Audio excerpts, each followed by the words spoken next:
Namaste children, welcome back to your social class. I am very happy to see you again. Dear children, in last two sessions we are seeing about the lesson of United Nations.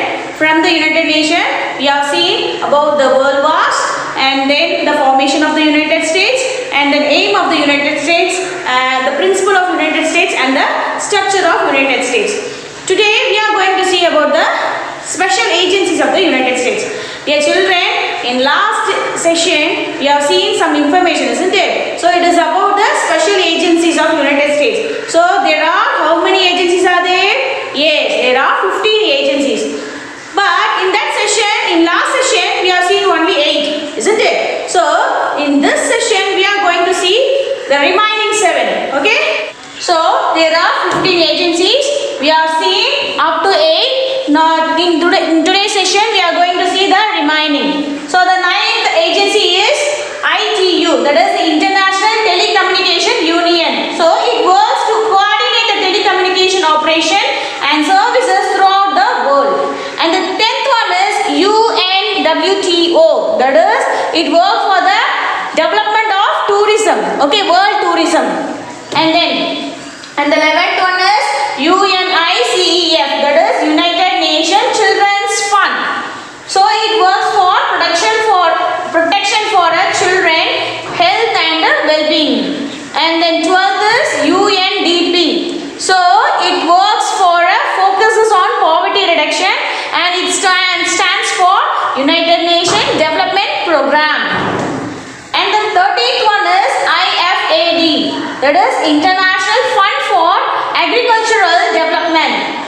So it works for rural people to increase their food security. And then 14th one is WFP. So it stands for World Food Program and it works for enabling people to achieve their food and nutritional need. And then the final is UNDSS, that is the Department of Safety and Security. So it works for enabling the safe conduct of UN operation. Let's go to the lesson, ma. So the name of the lesson is United Nations. Today we are going to see about the special agencies. Much of the work of the UN is carried out by specialized agencies. They deal with food aid, health, education, environment and agriculture. Member countries pay for the work of these agencies. So UN has a lot of work, isn't there? So many works. So some of the agencies are carried out the work from the United Nations. So that agency we call the specialized agencies. So they deal with the food aid. What are the agencies are deal with?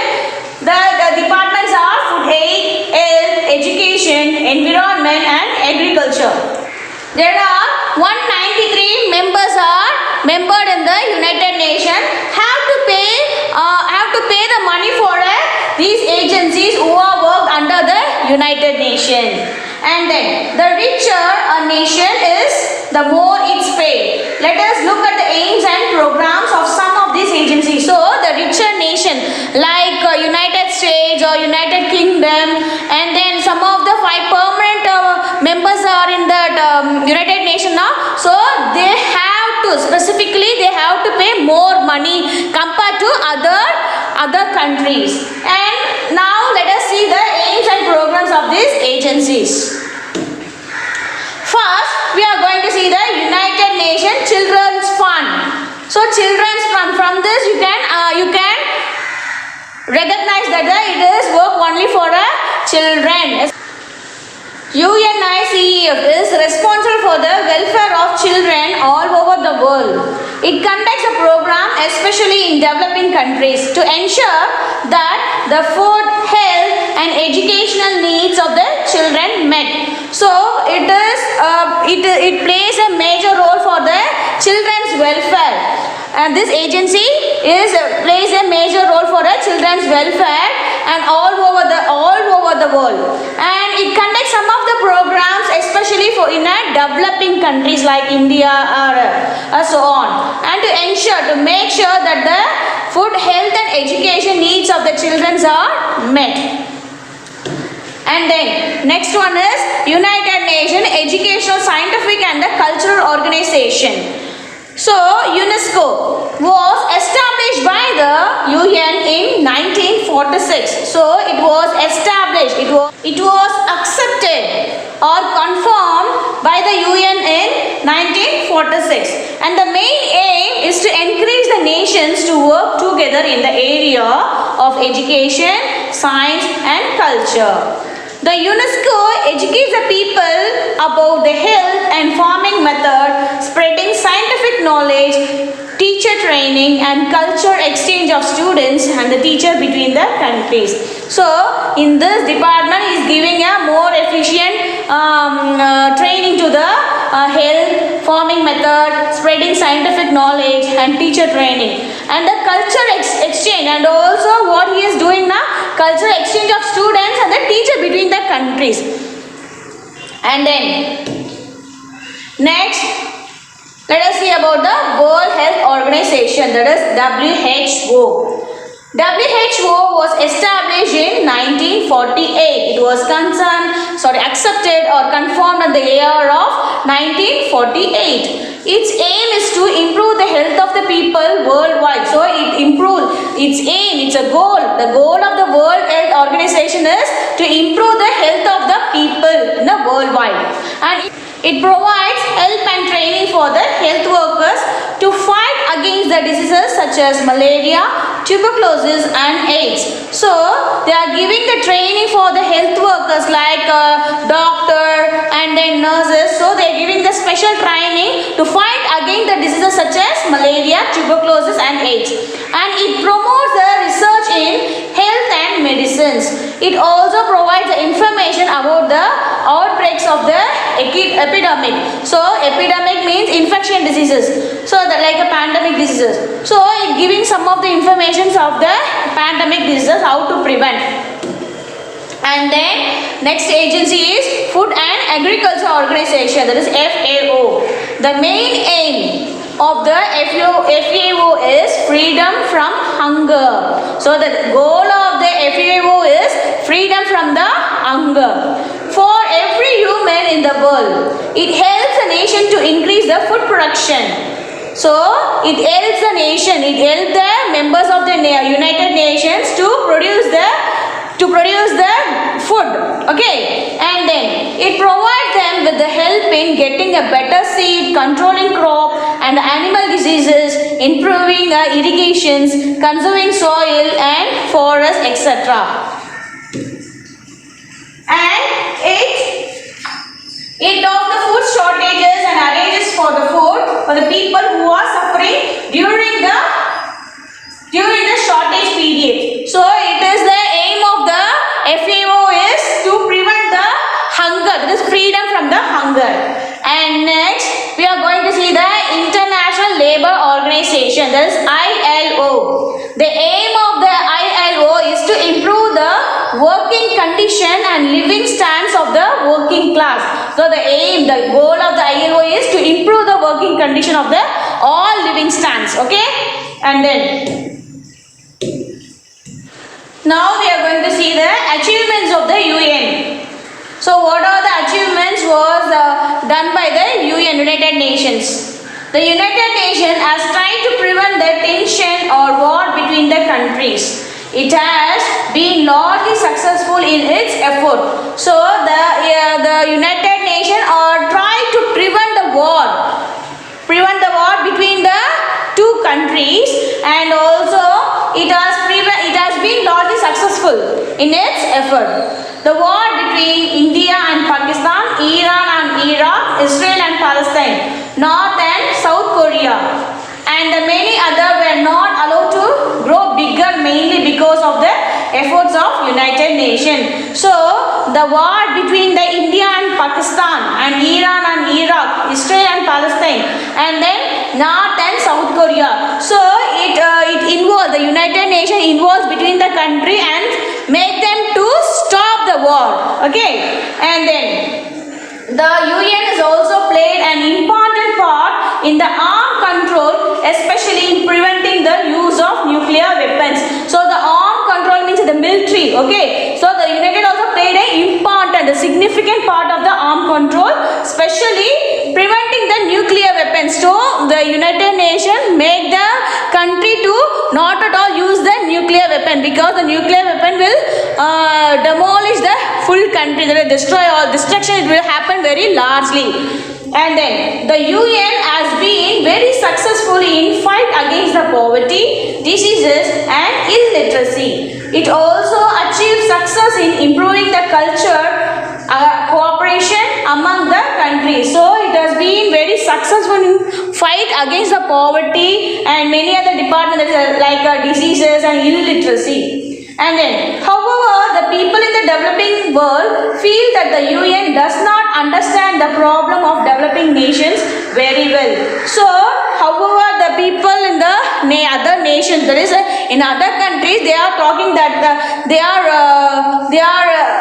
showing some of the negative thoughts about the UN. That is that they are not at all understanding the developing nations a problem, like that they are talking about themselves, and therefore unable to solve their problem.